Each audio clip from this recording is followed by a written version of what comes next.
Gingrich told our Gwen Eiffel today in South Carolina that Perry's endorsement will help him keep up the momentum.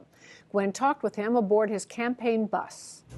Mr. Speaker, welcome. So today you got Rick Perry's endorsement. Is that the consolidation of the conservative vote that you've been talking about? Yeah, it's another step. I think, frankly, when Michelle Bachmann stepped out, when Herman Cain stepped out, at each stage, and even a little bit with Tim Pawlenty, at each stage you began to see conservatives who would not go to Romney because he was just too liberal for their background. And so I think that Governor Perry actually endorsing me today was very helpful. And I think will make a very big difference both around the country and an enormous difference in Texas. Does that mean Rick Santorum should now do the same thing? Well, I mean, Rick Santorum has to do what he wants to. People, after all, said back in June and July that I was dead, and I didn't stop. So Rick has every right to keep running. He just, after all, was declared the winner in Iowa. But I think for Rick's voters, I'm going to make a very direct appeal that if you look at the polling numbers, I am the only candidate who could potentially stop Mitt Romney. And so voters who don't want a Massachusetts moderate, or by the standard of most Republicans, a liberal, I'm the only practical vote in order to stop him. Does it make a difference that Rick Santorum has won in Iowa? No, I think it actually takes a little momentum away from Romney because he now can't claim to have set history, which he was doing for a couple of days. And it just reminds people this is a wide open race. You said that you were left for dead last summer in Iowa. What changed? What explains the rebound? Well, first of all, I was never as weak as the Washington pundits kept saying. And second, talking about big ideas, big solutions, developing a 21st century contract with America, all those things came together in a way that was very, very effective. Just a few minutes ago, Mitt Romney's campaign put out a statement from Peter King, who called you erratic, self-serving, and guilty of narcissism. Everybody on the air in South Carolina seems to be targeting you. How do you respond to that? They're for Mitt Romney. I mean, you know, Mitt Romney's guys are going to say what Mitt Romney's guys want to say. The fact is, as Speaker of the House, I helped create the first majority in 40 years, the first re-elected majority since 1928. We won 3 straight elections under my leadership. We balanced the budget for 4 years, the only time that's happened in your lifetime. We reformed welfare, and 2 out of 3 people went to work or went to school. We cut taxes, in the largest capital gains tax cut in history, and the result was we got unemployment down to 4.2%. I don't see any of my critics who have balanced the budget since I left. I don't see any of my critics who reformed an entitlement since I left. So in terms of, am I hard driving? Do I get things done? Do I sometimes hurt people's feelings by forcing them to get things done? You betcha. You think this is about hurt feelings? In some cases, it sure it is.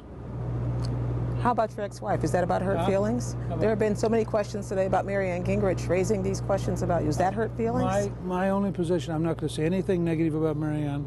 My daughters have both written a letter to ABC News saying it was totally inappropriate. They are prepared to talk on the record. And anybody who wants any detailed conversation can talk to Kathy and Jackie. I'm not going to discuss it. I understand that you were just asked about it at the rally in a kind of circular way. Someone asked about what they should do about their feelings about your baggage, your background, your mistakes, as you put it. I gave them the same answer I give everyone, which is I have made mistakes in my life. I've had to seek forgiveness and reconciliation with God.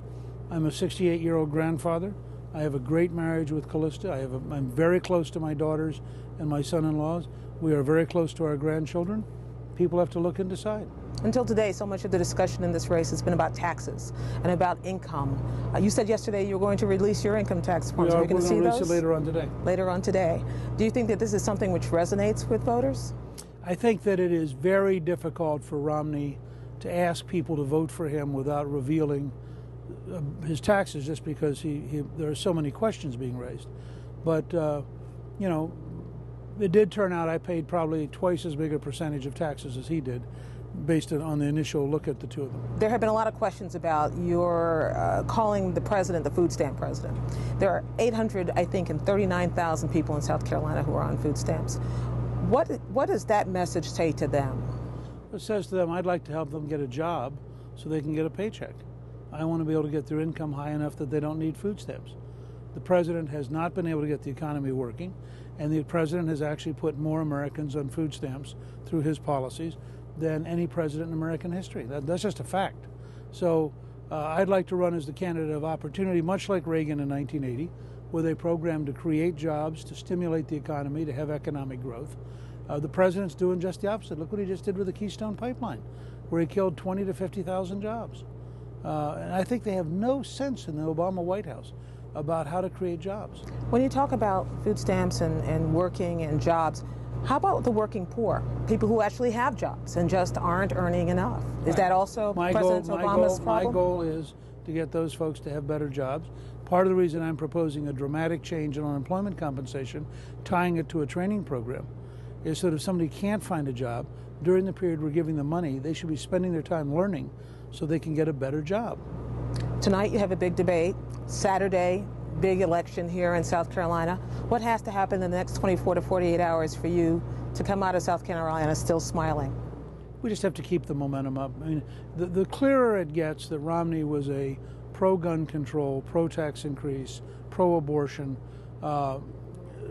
governor of Massachusetts, that the gap between his commercials and his actual record is amazing. That he was 47th in job creation, 4th from the bottom.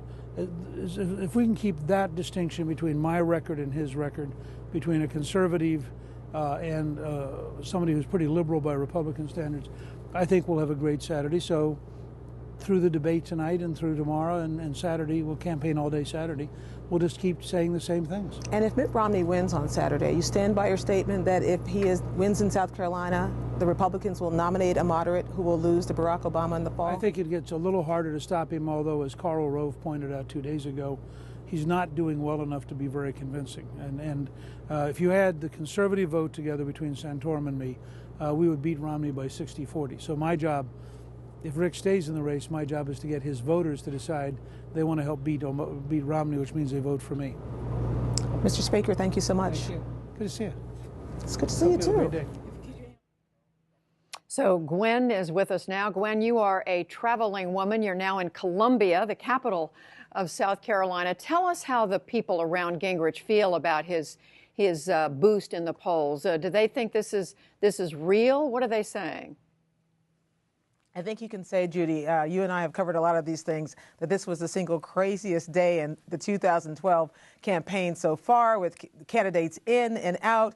And Newt Gingrich, who he admits he was left for roadkill in Iowa not long ago, all of a sudden riding this wave, and they're giddy. They're giddy about it, but they're also cautious about it. You heard him saying he is planning to go after Rick Santorum's voters. He's going to tell everybody that Mitt Romney is a liberal. But as we were leaving his bus today, they were also conferring among themselves about what they were going to do about these latest allegations involving his ex-wife. In fact, during that entire interview, Callista Gingrich was standing just behind the camera, listening very closely to every conversation, especially to the part about Marianne Gingrich. So they know that they could be in a slippery slope here. Just as fast as you rise in these kinds of campaigns, sometimes you can slip. So in other words, there may be some concern on their part that they may have to answer, they may have to say more about the former Mrs. Gingrich's comments.